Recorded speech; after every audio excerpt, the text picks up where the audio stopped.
Good morning, people. Welcome back. We are looking at electrostatic potential and capacitance, and this is JEE NEET lecture number 1. Uh, Many people call me and tell me कि sir normal lectures हमको करने हैं, JEE NEET lecture मेरे को तो approach नहीं करना है. I don't need to give JEE NEET, whatever their ideas may be. But what I say is that though you do not have to give your JEE NEET exam, no problems. Agreed. But this lecture, this numericals will only help to build your concept. So understand that very carefully. ये कोई नई बात नहीं है. We are not doing anything new. We are just taking the old concept, making couple of changes here and there, and using it to do something new. So please don't have the attitude कि मेरे को नहीं करना है इसलिए मैं नहीं देखूंगा JEE lecture.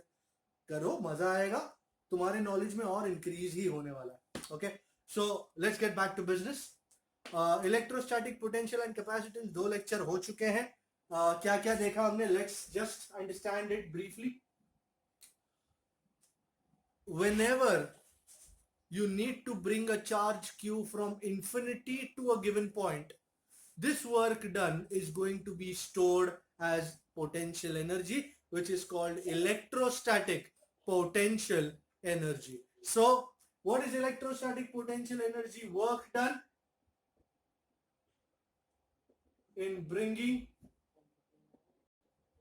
charge q from infinity to given point against the electric field, but of course, and it is denoted as U. So electrostatic potential energy, acha, is called, I forgot the definition, electrostatic potential energy. Let us say at point P, it is called U at P, is minus because work has been done against the electric field. Integral from infinity to P Fe bar dot dr bar. Fe bar is QE bar dot dr bar.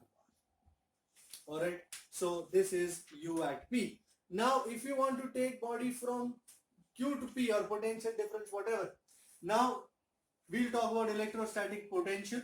So electrostatic potential difference in electrostatic potential energy. UQ minus UP is, let me write it there. That seems to be a good area to write. UQ minus UP is minus integral from P to Q, QE bar dot dr bar. Certain beautiful equations. Then we have electrostatic potential, that is work done in bringing a unit positive charge. We call it UPC and its value is plus 1 coulomb from infinity to given point against the electric field, yes, is called electric potential at that point. You can call it electric potential, you can call it electrostatic potential, you can call it static electric potential, aapki ichha. And it is denoted as V. So electric potential at point P is, we'll call it V at P, is minus integral from infinity to P. Now this QE bar dot dr bar, here Q becomes 1 coulomb. So this simply becomes E bar dot dr bar. Wonderful equation this. और इनसे मैं कुछ ऐसा चीज करने वाला हूं जो तुम्हारे टेक्स्ट बुक में नहीं है, एनसीईआरटी टेक्स्ट बुक में नहीं है. ये जेईई नीट का मतलब यही होता है कि वैसी चीजें करें जो टेक्स्ट बुक के थोड़े बाहर हो, बट कंसेप्ट वही टेक्स्ट बुक का यूज किया. सो V at P is minus integral from infinity to P E bar dot dr bar. There is also a beautiful equation for potential difference. यही P formula का भाई, same old. I'm sure you're looking at it. P formula, we call it potential difference. So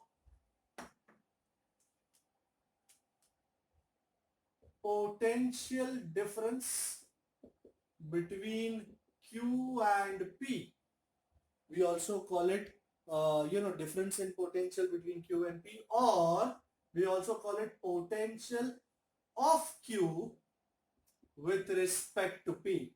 Same idea, no difference.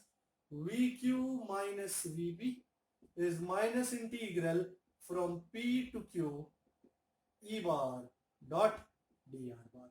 So एक और बार, बहुत बढ़िया equation, VQ minus VP is minus integral from P to Q E bar dot dr bar. SI unit of electric potential is joule per coulomb or volt, better known as volt, and SI unit of electric potential energy. Potential energy का SI unit हर दुनिया में एक ही है, which is joule. Okay? अब इनके साथ जुड़ी हुई कुछ एक आध चीज करेंगे और तब अपने को पता चलेगा कि इसको इस तरह यूज करते हैं. Let us go on. Just have a look at this. मैं जो सम करने जा रहा हूं एक नए प्रकार का सम है, and you will have to find out कि किस तरह किया जाता है. ये टेक्स्ट बुक में नहीं दिया हुआ. व्हाट डज द सम से? लेट मी सी. सम ये कहता है, I am going to write the sum, I am going to only mention the data as such. Electric field दिया हुआ है and they want you to find the potential at any given point.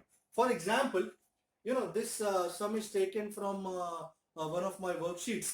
So from the worksheet, let me relate it to you. The sum from the worksheet. Yeah, I have the worksheet as a PDF file. The electric field E bar is given as AX I cap, where A is given as, I think, 100 volt per meter square. They have given me a point P, which is 1020, and they want me to find the potential at the origin. So the idea is something like this. To find the potential at the origin, we will have to use this idea.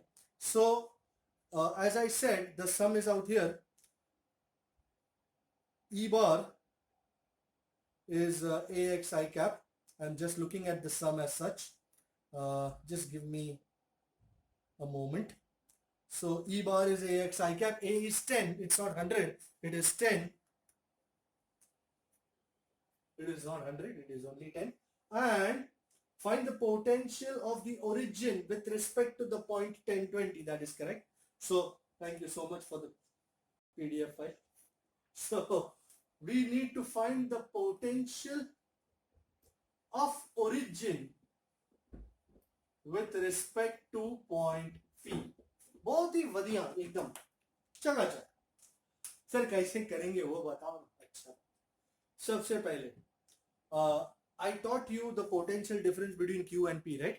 What was it? VQ minus VP is minus integral from P to Q. कौन सा formula बोलते थे? P formula. So आ जाओ वापिस. तो potential of origin को बोलते हैं with respect to P. भाई ये भी PP फॉर्मूला ही होगा. तो VO minus VP. Anybody can complete the equation मेरे सामने, भले मुझे सुनाई नहीं दे रहा. Minus integral from P to O या O to P, नहीं P to O ठीक है, E बार डॉट dr बार. तो फर्स्ट क्लास एकदम. ये फाइंड करना है हमको, ये इंटीग्रल फाइंड करना है. नाउ E बार डॉट dr बार, ये इंटीग्रल फाइंड करने के लिए पहले इंटीग्रल के अंदर तो देख लो. E bar AX I cap and dr बार, भाई dr बार तो दुनिया जानती है, it is dx I cap plus dy j cap, और अगर 3 डिमेंशनल होता तो dz k कैप भी हो जाता. By I cap dot I cap, I hope you remember I cap dot I cap is j cap dot j cap is k cap dot k cap is 1. But I cap dot j cap is j cap dot k cap is k cap dot I cap is 0. समझा ही ना? तो I cap dot I cap कितना हो गया 1. तो ax dx and I cap dot j cap क्या हो गया 0. तो खत्म हो गया मैटर. तो ये हमारे इक्वेशन 1 में द्वितीय को पुट किया जाए, पुट 2 in 1 और देखो मजा नहीं लाई. VO minus VP P2O E bar dot dr bar कितना है भाई AX dx. अब इसमें से एक कांस्टेंट है, निकाल लेते हैं. Integral x dx. I think वक्त आ गया इन दोनों के कोऑर्डिनेट्स पुट करने का. What is P 10 20 and what is O 0 0. Now as you can see inside the integral it is only x. So in both these coordinates, out of both these coordinates we should have only x. तो इसमें x coordinate कौन सा है 10, इसमें x coordinate कौन सा है 0. तो आ जाओ माइनस ए. लेट्स इंटीग्रल लिख देते हैं पहले एक बार. x dx. यहां क्या बचा 10, यहां क्या बचा 0. I think we are ready to put values. Integral x dx is what? X square by 2. I hope you still remember integral x raised to n dx is x raised to n plus 1 by n plus 1. Lovely idea. 10 by 2 is 5. And x की जगह पहले upper limit 0 का square minus, तो x की जगह 10 put करेंगे तो 10 का square. What are we left with? Minus 5 into 0 minus 100. Oh wow, minus 5 into minus 100 is 500. So VO minus VP is 500 volt. और ये आंसर आ चुका है. The potential of origin with respect to point P is 500 volt. And यही नहीं, अगर उन्होंने कहा है कि consider VP as something something, तो हम उसको भी यहाँ पे वैल्यू डाल करके we can find out the value of potential of origin also. But हमको with respect to कहा है, so we won't do anything else. Have a look at this sum and we move on. आगे बढ़ते हैं. हम आगे बढ़ेंगे potential due to point charge पे. But before we do that, हमने इलेक्ट्रोस्टैटिक पोटेंशियल के स्टार्टिंग के लेक्चर में ये बात करी थी कि electric field is a conservative field. मतलब the work done in an electric field depends not on the path taken but only on initial and final positions. Only on the initial and final positions. That is why we called it a conservative field. Gravitational field भी conservative था, spring का force भी conservative था. तो ये सारे conservative ideas हैं. Electric field भी conservative है. So whenever somebody asks you to find work done, you will only look at the initial and the final points. You are not going to see कि वो कौन से रास्ते से गया है. You are absolutely not concerned. Okay, आगे बढ़ते हैं. Potential due to single charge. Potential due to single charge. ये भी बात एकदम जग जाहिर है. सपोज ये चार्ज है Q और ये है पॉइंट P. कितना डिस्टेंस है दोनों के बीच में? लेट अस से R. तो what is the electric potential at P due to charge Q? One equation solves everything. I think you know, remember the mantra also कि at point P E is KQ by R square but V is KQ by R. एक ही फर्क, यहां ये vector है और ये scalar है. Because this is work done, this is simply a scalar quantity. So our superstar of the day is V is KQ by R. Not only this, due to many charges,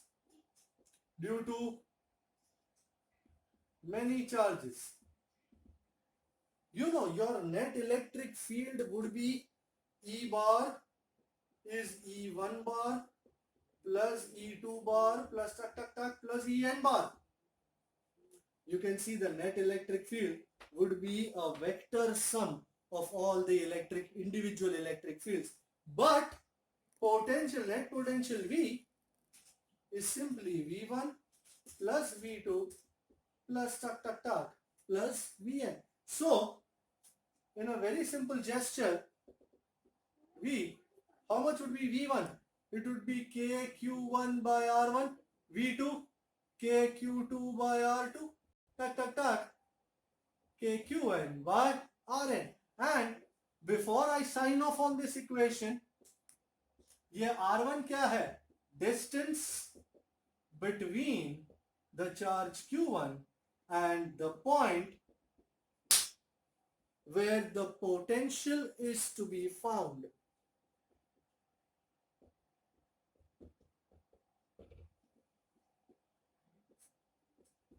So this is the idea, and this idea I am going to utilize in doing a very lovely sum.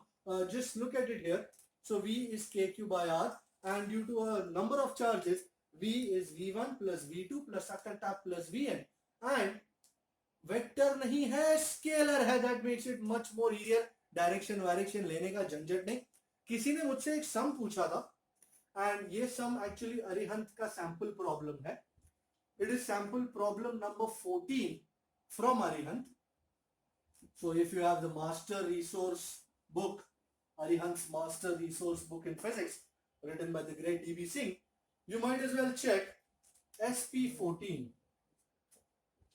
They have a square and मेरे से square नहीं बनता कभी, कुछ ना कुछ टेढ़ा ही हो जाता. सीधा है या टेढ़ा है?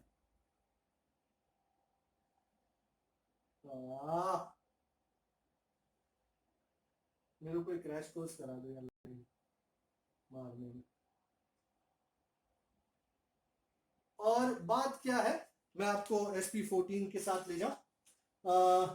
ABCD is a square, each side is 0.2 metre. Okay जी, 0.2 मीटर की हर एक साइड है. ये A है, ये B, ये C और ये D. And there are charges 2 into 10 raised to minus 9 यहां पे है. we'll call it QA. कितना है QA? 2 into 10 raised to minus 9. फिर B पे है 4 into 10 raised to minus 9 and C पे है 8 into 10 raised to minus 9 coulomb. ये रहा QC. And what do they want? They have asked you the work required to transfer a charge of 2 into 10 raised to minus 9 coulomb. ये transfer करना है charge from D, from point D, ये तुम्हारा initial point हुआ, to the center of the square. Okay जी, इस point को नाम दे देते हैं O. पहले लाइना मार देते हैं. कैसी लग दी भाई?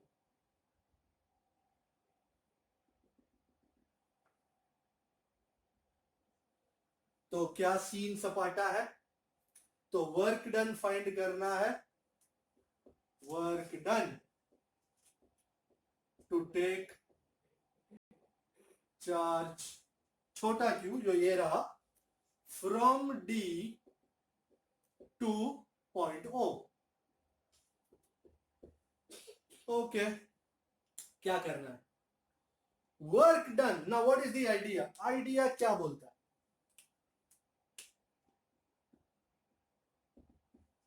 भाई दुनिया जानती है work done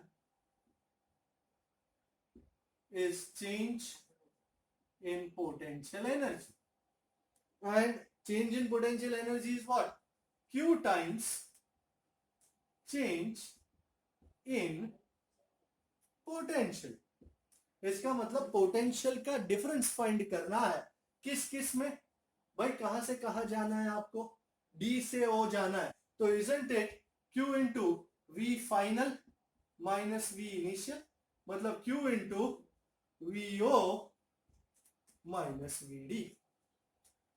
Work done finally is Q times Q तो ये रहा 2 into 10 to minus 9 VO minus VD मतलब पोटेंशियल एट O माइनस करके पोटेंशियल एट D ये यहां डाल दिया मैटर क्लोज। सर क्या मैटर क्लोज शुरू ही नहीं अब तक। अच्छा ठीक है V एट O पे पोटेंशियल कितना है वो फाइंड करना है। V एट D पे पोटेंशियल कितना है वो फाइंड करना है। एक एक करके करते हैं। O पे कितनी चीजों की वजह से पोटेंशियल होगा 3 A B and C। The best thing is ये तीनों चार्ज O से इक्वी डिस्टेंट पे है। Alright they are all equidistant from O। First of all कितना डिस्टेंस है भाई। Okay now you can see these are forming the two sides of a right angle and this is the hypotenuse। तो ये अगर 0.2 है ये 0.2 है तो पूरा 0.2 रूट 2 होगा एंड इतना 0.2 रूट 2 बाय 2 तो 0.1 रूट 2। ये सारे O से डिस्टेंस जो है ये सब 0.1 रूट 2 है। अंदाजा आया मैंने क्या किया। ये 0.2 ये 0.2 ये हाइपोटेन्यूज है पूरा AC। तो मैं लिख देता हूं आइडिया अच्छा बैठेगा। AC इज रूट ऑफ ये हाइपोटेन्यूज हो गया तो 0.2 का स्क्वायर प्लस 0.2 का square is 0.2 root 2 and OA या OB या OC या OD इस OD की हमको इच्छा नहीं है फिर भी AC बाय 2 तो 0.2 root 2 by 2 0.1 root 2। Do you understand this figure में से समझ में आया। सो 0.1 रूट 2 हो गया। अब O पे कितने की वजह से पोटेंशियल होगा आओ चेकिंग करते हैं। V एट O ये सब उड़ा देता हूं मैं। ये भी हमको अंदाजा आ गया क्या करना है तो it becomes that much easier. पहले काम करते हैं पोटेंशियल एट O फाइंड करते हैं। आप ही करना मेरे लिए मैं तो नहीं कर रहा हूं यार। पोटेंशियल एट O इतनी लिखा पढ़ी यूजुअली नहीं करनी होती but anyways V at O कितने चार्जेस है A B और C तो V at A plus V due to B plus V due to C which is KQA by अब इन तीनों को R ही कह देते हैं by R and values put करके लेट अस मूव आउट। पता तो चल ही गया ये सब भी उड़ा देते हैं।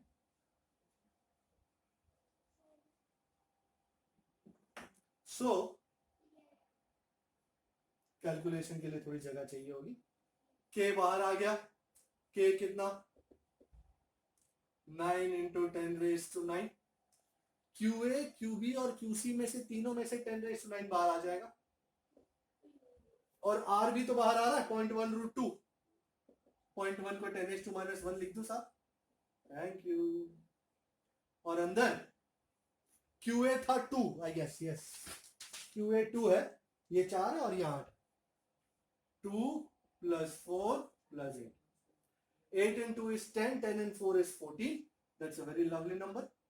8 10 is to 9 और माइनस 9 कट गए दोनों तो 9 into 14 और ये रूट 2 भाई अपना प्यारा ये 10 is to माइनस 1 को चढ़ावा ऊपर भाई 14 by 1.4 anybody can tell me 10 होता है तो 10 into 10 तो VO 900 वोल्ट हो गया जी। ये तो हो गया VO। अब at D same shit different है different point VA plus VB plus VC तो मेरे को फिर से फॉर्मूला लिखने का कोई लोड नहीं है तो KQA बाय अच्छा KQA बाय R यहाँ पे सब डिस्टेंस अलग है जरा सा संभाल के नहीं तो अगर फिसल गए तो लुढ़कते हुए सीधे नीचे जाओगे। QA कितना है 2 है। RA is the distance between QA and point D तो QA ये रहा पॉइंट D ये रहा कितना है 0.2। RB is the distance between B and D कितना है 0.2 root 2 and RC is the distance between C and point D. कितना है root 2 अपॉइंट 2. तो आओ जी 9 into 10 is to minus 9 और 9 और ये 10 is to minus 9 तीनों का बाहर ले लेते हैं. अब ध्यान से जरा भी गड़बड़ नहीं चाहिए. 2 बाय कितना आ रहे हैं 0.2. ये सबका पॉइंट भी ले लो बाहर. 10 is to minus 1 तो आराम से हो जाएगा. ये 4 बाय कितना, दिस इज 0.2 root 2 मतलब पॉइंट निकल गया ना बाहर तो 2 root 2 and plus 8 by point 8 by कितना है आरसी 0.2 मतलब 2. कितना मस्त हो गया ये एकदम. आपको समझ में आया. ये 0.2 में से 10 is to minus 1 ले लिया मैंने. 0.2 root 2 में से 10 is to minus 1 ले लिया मैंने. 0.2 में से वापस 10 is to minus 1 ले लिया मैंने. तो आसानी से काम हो जाता है. तो कहाँ करूं, चलो बाजू में यहां कर लेते थोड़ा. अच्छा ये 9 और 9 गया है और ये 90 हो गया है अंदर. 2 by 2 1 very good. 4 by 2 2 and 2 by root 2. अच्छा ठीक है मैं एकदम फटाक से नहीं कर देता हूँ. 8 by 2 कितना हो रहा है 4 by 2 by root 2 root 2 और root 2 कितना होता है जी 1.4 होता है ना. तो कितना हुआ 4 5 6 6.4 into 90 that is 64 9 64 9 कितना होता है जी 64 9 करीबन 590 के आसपास करीबन. You can multiply it also, इतना कोई प्रॉब्लम नहीं है. 9 4 36 3 9 6 54 54 and 3 576. वाह आई थिंक सही है. 9 4 36 3 9 6 54 576 कोई लोड नहीं. And now finally sir ji final idea आ रहा है. Finally work done. भाई याददाश्त है कि गजनी हो रहे हो, no problem. Work is Q times VO minus VD. Q लिखा था नीचे बचपन में 2 into 10 raised to minus 9 and into VO कितना है जी 900. 900 minus 576 that is 324. 324 2 648. 648 into करीबन 10 raised to minus 9 के आसपास हो जाना चाहिए. 648 324 324 2 324 2 648. 648 into 10 raised to minus 9 that's 6.5 into 10 raised to minus 7. That is correct. 6.5 into 10 raised to minus 7 give or take something. क्यों give or take? क्योंकि हमने यहाँ पे 1.414 को 1.4 कंसिडर किया है. सो आज थोड़ा इधर उधर होता है but this will give you the right answer. You understand this. ये वीओ फाइंड किया मैंने, वीडी फाइंड किया, इधर वीओ को लगा डाला, इधर वीडी को लगा डाला एंड फाइनली मल्टीप्लाई करके आंसर ले लिया. So this was a very beautiful sum. This was sample problem 14 from Arihant sims master resource book by DB Singh. Let's move on to the next. आप देख लो. We'll move on to the next idea.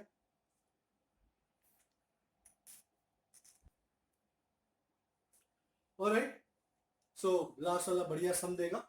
Then we go to electric potential at any point due to a dipole. तो कोई भी dipole की वजह से, let us say this is a dipole.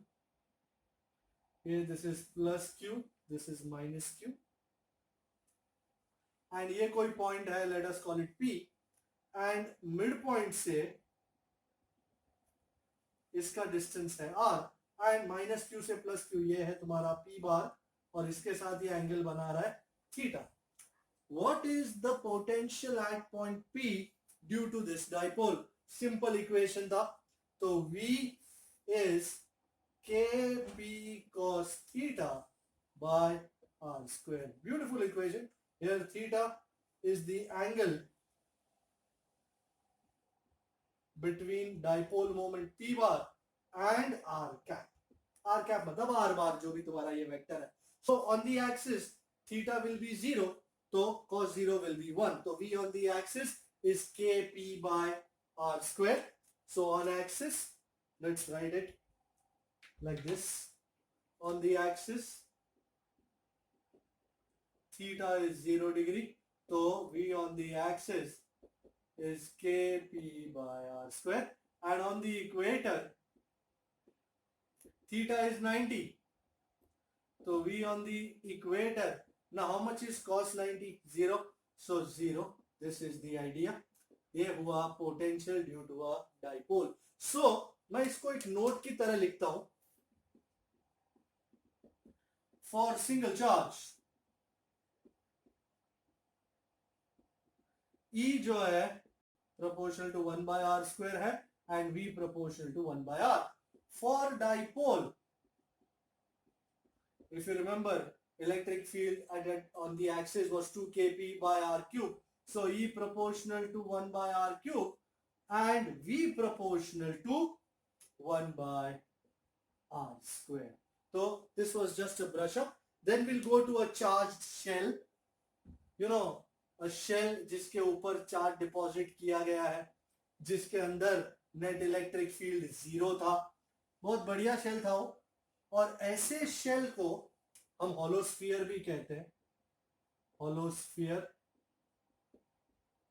या charged spherical shell.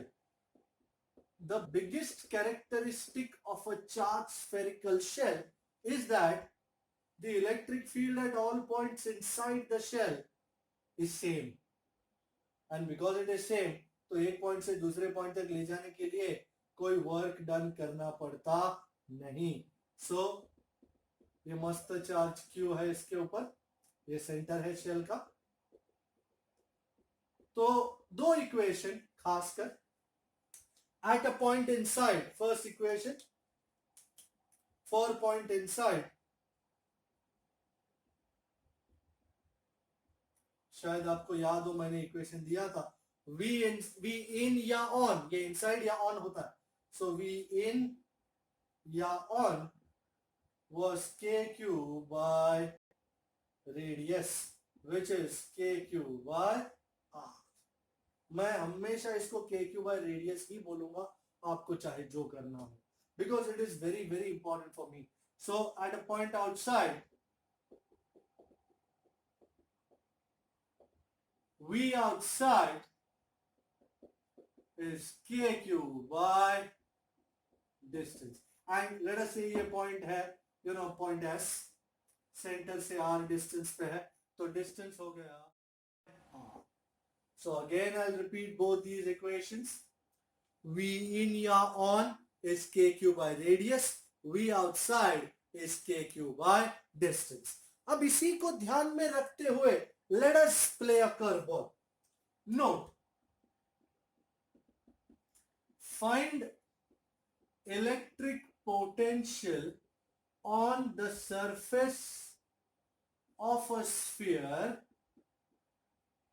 of surface charge density sigma. यही equation को अब सिग्मा के स्वरूप में रखना है. कैसे करेंगे भाई? No problems. हम जानते हैं, we know what is sigma भाई. Isn't it charge upon area? भूल तो नहीं गए? Q over गोले का area 4 pi r square.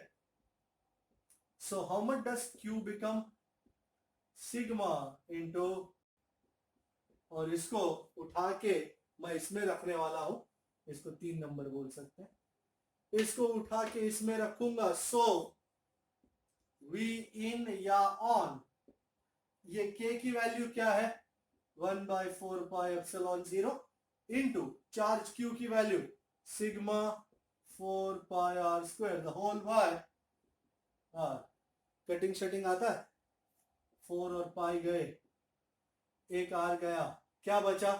Sigma बचा, r बचा और एप्सिलॉन 0 बचा. सो तुम्हारा नए रूप में इक्वेशन क्या आ गया? नए फॉर्म में सो वी इन या on is sigma R by epsilon zero. बहुत बढ़िया। अच्छा, आउटसाइड में भी ला ही देते हैं, कोई दिक्कत है? कोई दिक्कत नहीं, तो आउटसाइड वाला भी ले लेते हैं। एट अ पॉइंट आउटसाइड क्या होगा सीन? हमको तो यही यूज करना है सर। ये Q is sigma into 4 pi r square. So for a point outside,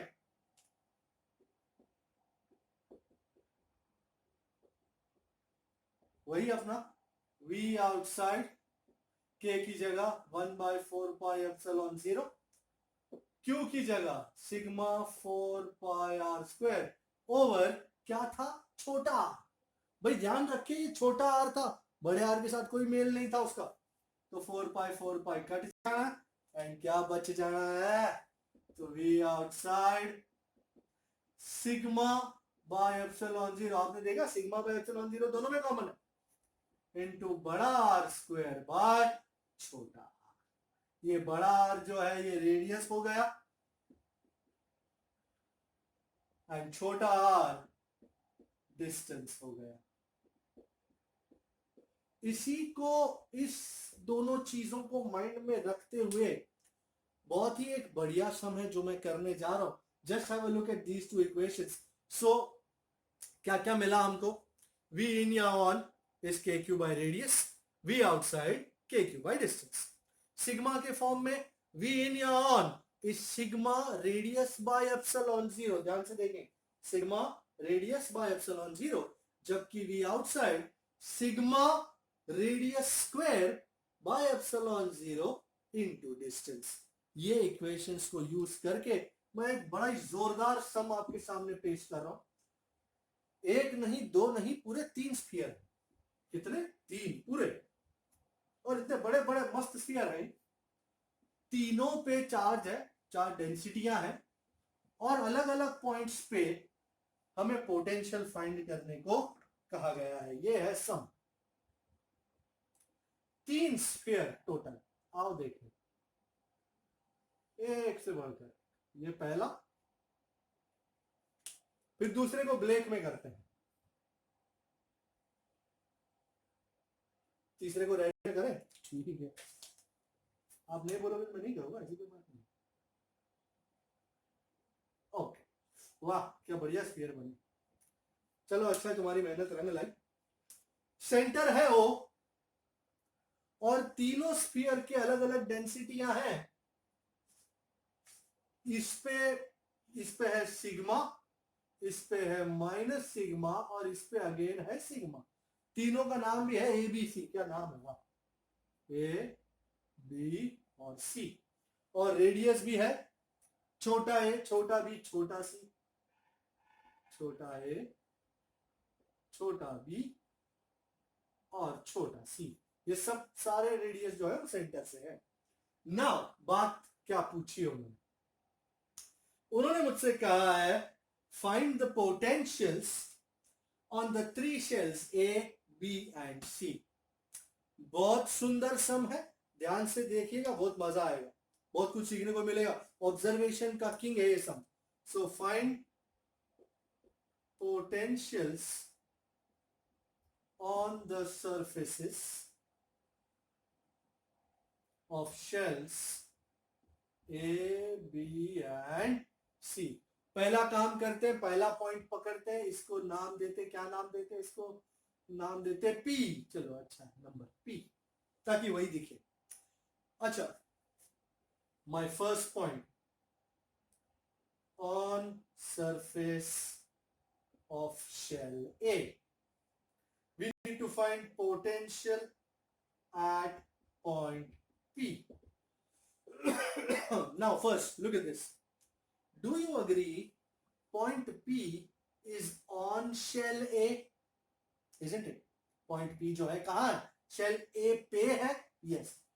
अच्छा, point P की placement shell B के comparison में कहाँ है? You will see that point P is lying inside shell B. Alright? अच्छा, point P की placement shell C के respect to कैसी है? भाई ये भी अंदर ही है। वाह, So point P is on shell A. Point P is inside shell B. जब P को देख रहे हो ना और B को देख रहे हो तो बाकी कुछ नहीं देखने का, ना A ना C, कुछ नहीं, सिर्फ B. सपोज ये है B तुम्हारा शेल B और ये कहीं है बीच में पॉइंट P. बाकी कुछ A वाला C वाला कुछ नहीं आता बीच में. सो B देखो और P देखो. Isn't P inside? तो same idea, point P is inside shell B and similarly point P is inside shell C.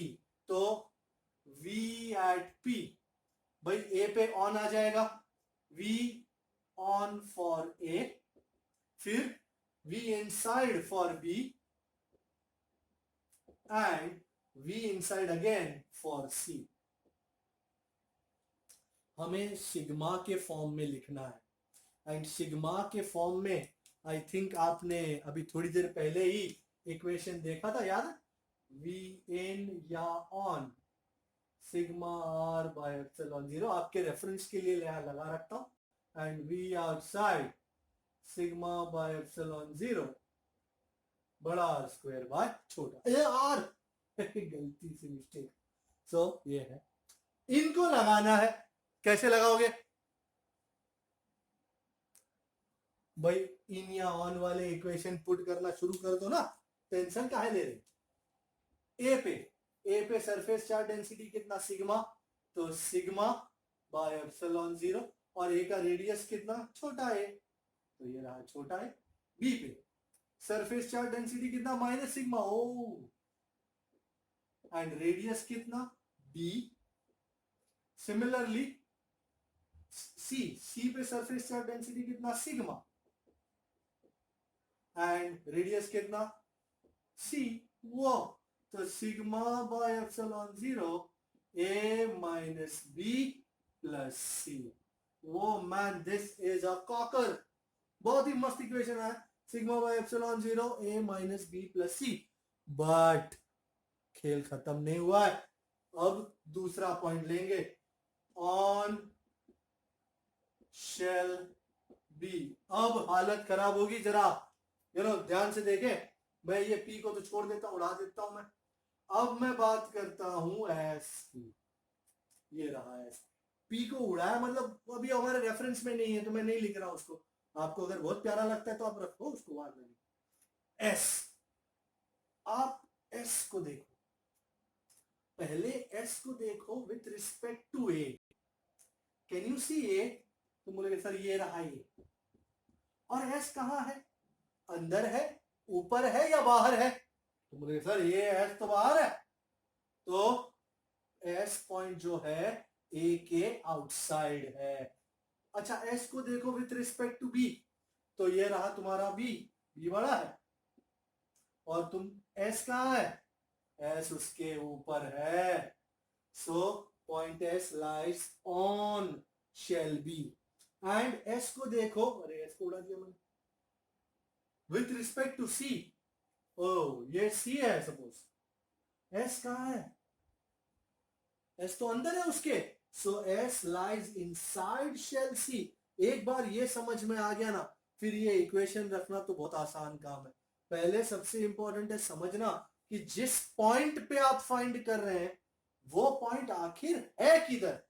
Is it lying in और इज इट ऑन और outside? Once you get to know of that, everything is a walk in the park. So now ये देख के मुझे कुछ याद नहीं आ रहा, मुझे सिर्फ लिखने की इच्छा हो रही है कि वी एट एस. एस किसमें था? Outside of A.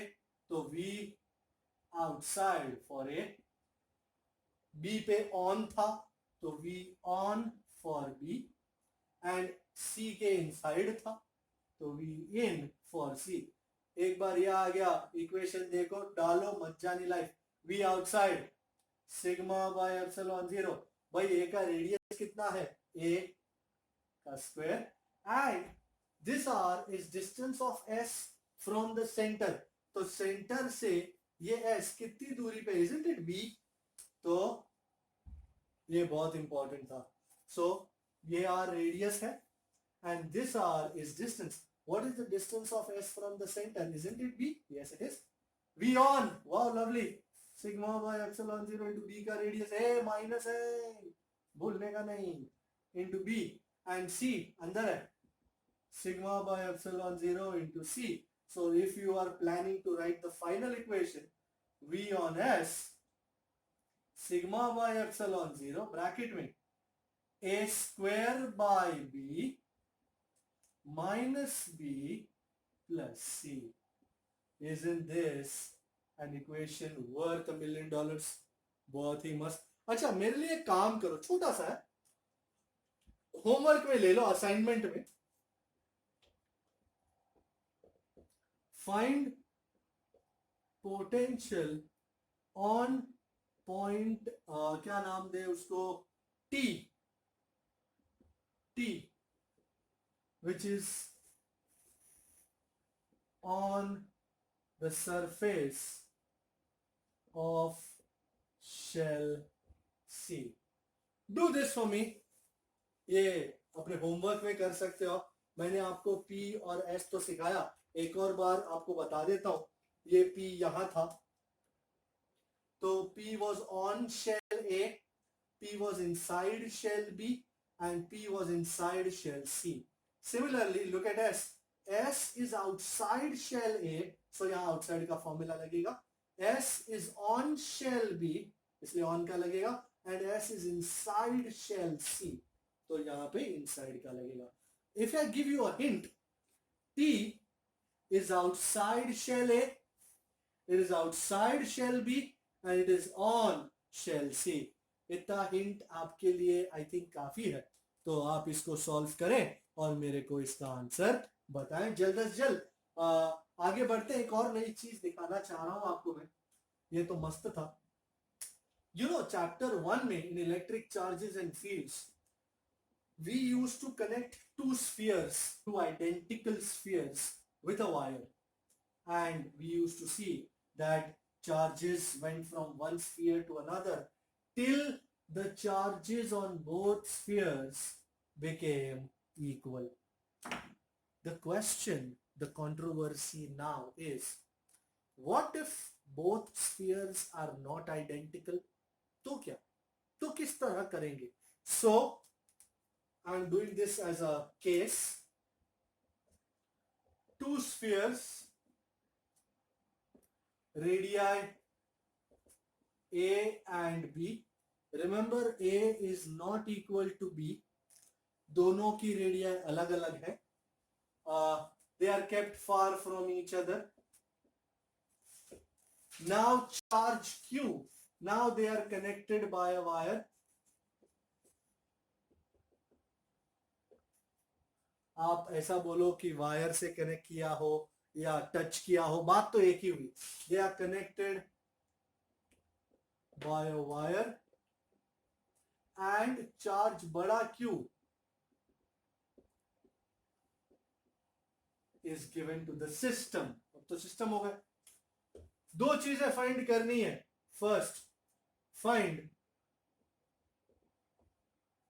First charge on each sphere, and second, potential on each sphere. You will tell me कि सर अगर दोनों रेडियाई सेम होते तो Q/2 डिवाइड हो जाते. अग्रीड, बट दोनों रेडियाई अलग अलग है. If I were to show you a diagram, कुछ इस प्रकार का सिचुएशन है.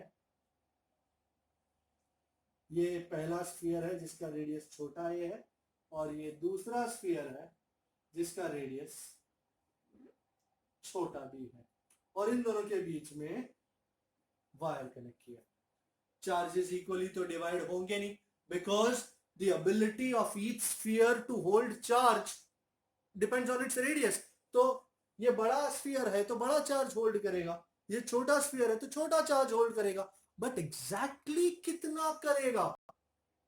Let's do that, let's find out. So let me tell you a very important thing. If both spheres are not identical, then charge will flow from one sphere to another till the potentials on the surfaces of both spheres become same. So very important, I'll write it down. That's the idea. Charge flows for non-identical spheres. Charge flows till potentials on both spheres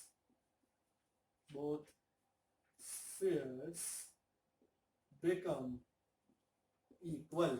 अर्थात the potential on the surface of this sphere has to be equal to the potential on the surface of this sphere. Let us say ये charge Q जो है वो दोनों में divide हो रहा है. इस पे चार्ज है QA, इस पे चार्ज है QB. So from the figure, now the solving starts.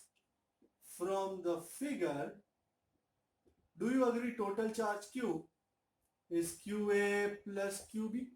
And we know कि फ्लो तब तक होंगे, इक्विलिब्रियम कंडीशन क्या है कि potential on sphere A has to be equal to potential on sphere B. Do you know the equation for potential on the surface of the sphere? I'm sure you are saying KQ by radius. Absolutely. तो K भाई A पे charge कितना है QA by radius कितना है A का 8 भाई A है एंड B का K QB by B. K cut हुआ तो QA by QB को नीचे लाया यहां से A को ऊपर. This is going to be my chief equation. As I said, charge is proportional to the radius. आप इसमें कंपोनेंडो यूज करेंगे. आपका आंसर नियरली आ चुका है, बस एक स्टेप की दूरी है. यूजिंग कंपोनेंडो, नीचे का माल ऊपर ले जाके ऐड कर देने का. तो कंपोनेंडो लेके क्या कीजिएगा, QA plus QB by QB मैंने नीचे का ऊपर ले जाके ऐड कर दिया. इस ये B को ले जाना है A plus B by B. If you are still awake, that's a very big question. And if you're looking, you will see QA plus QB ऊपर है. Isn't QA plus QB equal to Q? तो इस Q को यहां प्रस्थापित करने वाला हूं. Q by QB is A plus B by B. मेरा आंसर आ चुका है. तो ये आइडिया को उड़ा देंगे. आंसर लिखने की आइडिया बहुत इंपॉर्टेंट है, याद रख लेना. सो QB मेरा आंसर आ गया. Q into B over A plus B. इसी QB को अगर मैं इसमें डालूं और Q में से माइनस करूं तो मुझे QA भी मिल जाएगा. Q into A over A plus B. तुम बोलोगे सर सम खत्म हुआ? नहीं, खत्म नहीं हुआ. सेकंड क्वेश्चन बाकी ना, पोटेंशियल ऑन ईच स्फीयर कैसे फाइंड करेंगे. Now I am sure you are intelligent enough to tell me कि सर इस पे फाइंड करो या इस पे. बात तो एक ही है क्योंकि दोनों पे पोटेंशियल तो सेम है. तो किसी पे भी फाइंड करो पर करो. इंपॉर्टेंट क्या है क्वेश्चन कि करो. So potential on any sphere, क्योंकि दोनों का सेम है. तुमको कौन सा अच्छा लगता है बोलो, ए तो बी लेते हैं. तो VB is KQB by B. मेरे पास QB पड़ा है एकदम रेडी. QB को डालूंगा मैं और कहाँ डाल दूं, यहाँ डाल दूं. ये सब तो खत्म हो गया. तो QB यहाँ लिखा ना, हाँ बस बस होना चाहिए अपने पास इन्वेंटरी में. किया हो तो पता हो, ना किया हो तो राम राम. तो VB is K by B. ये रहा QB. Q into B over A plus B. अब B is gone. So V और B लिखो या A, बात तो एक ही है. KQ over A plus B. Wow, this is one Cocker equation. So आप देख रहे हैं QB is Q into B over A plus B. QA is Q into A over A plus B. And V is K into total charge Q over the sum A plus B of the individual radii. And This brings us to nearly a very important point, जिस point पे हम शायद यहाँ पे एक छोटा सा equation लेके आगे बढ़ेंगे. एक छोटा सा मुझे चीज और करना है. I will take only 5 minutes, but important है वो. तो I might at least go on. That एक क्वेश्चन है इसी के बेस पे, स्फीयर के ही बेस पे, वर्कशीट में ही था कि a drop of water has charge, has got some charge, and it has got also a potential of, I think, 500 volt or 50 volt as charge. How much? We are looking at a drop of water. We are looking at a drop. Where is the drop of water? Here, a drop of water. 3 into 10 raised to minus 10 coulomb. And potential 500 volt. Potential on surface is 500 volt. And what have they asked me? Calculate radius of the drop. This is the first part of the question. There is a second part of the question जहां पे उन्होंने 8 ऐसे drop इकट्ठा किए हैं, and they have to calculate the electric potential on the surface of such a drop. But first things first, तो ये कर लेते हैं पहले. अच्छा, यहाँ लिख देता हूँ 8 drops combine, उसके बाद पोटेंशियल नए ड्रॉप पे कितना होगा. तो how do we start it? भाई everybody knows on the surface, ये ड्रॉप क्या है? Isn't it a sphere? So on the surface of the drop, on the surface of a sphere, V is KQ by radius. जोर से बोलो. V is KQ by radius. तो radius is KQ by V. As I call it, easy peasy Japanesey. Q charge कितना है? 3 into 10 raised to minus 10. Potential कितना है बाबा? 500. Okay, 9 minus 10 is minus 1. Minus 1 minus 2 minus 3. And 9 3s are is 27. 27 by 5. 5 5 is 25. 5.4. 5.4 into 10 raised to minus 3 meter. This is the first part, quite easy. But 8 ऐसे drop combine किया है बाबा, ये जानलेवा है. सो कैसे करेंगे? आइडिया फ्लूइड मैकेनिक्स में से भी ले सकते थे कि जब 8 ऐसे ड्रॉप कंबाइन किए और नया ड्रॉप बना है. Do you agree? I am going to write it in blue और let me write in red. Volume of the new drop, isn't it 8 times volume of the old drop? Importanto.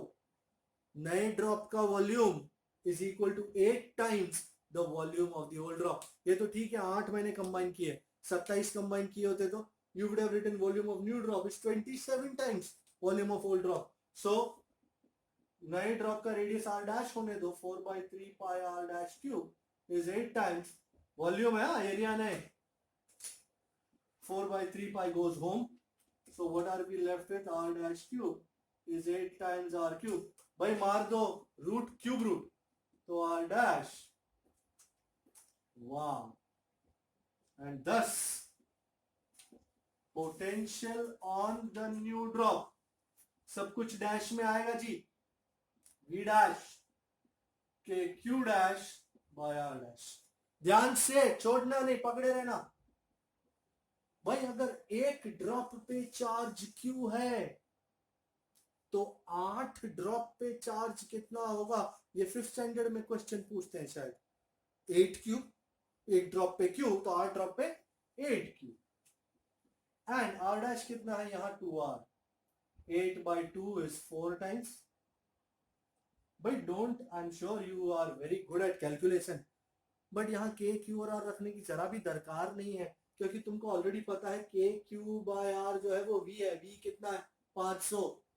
इसको कहते हैं सस्ता भाड़ा. 4 into 500 तो कितना हो गया 2000 वोल्ट। ऑलराइटी, आप एक काम करना मेरे लिए होमवर्क में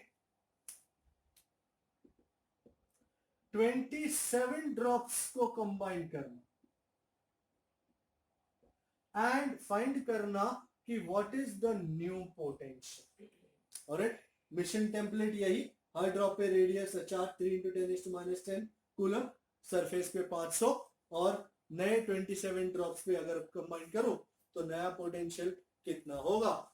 इतना कर लो, नेक्स्ट लेक्चर में मिलेंगे, नई नई बातें करेंगे एंड कुछ नए आइडियाज के साथ मैं फिर से मिलूंगा आपको। Thank you so much, happy solving, take care.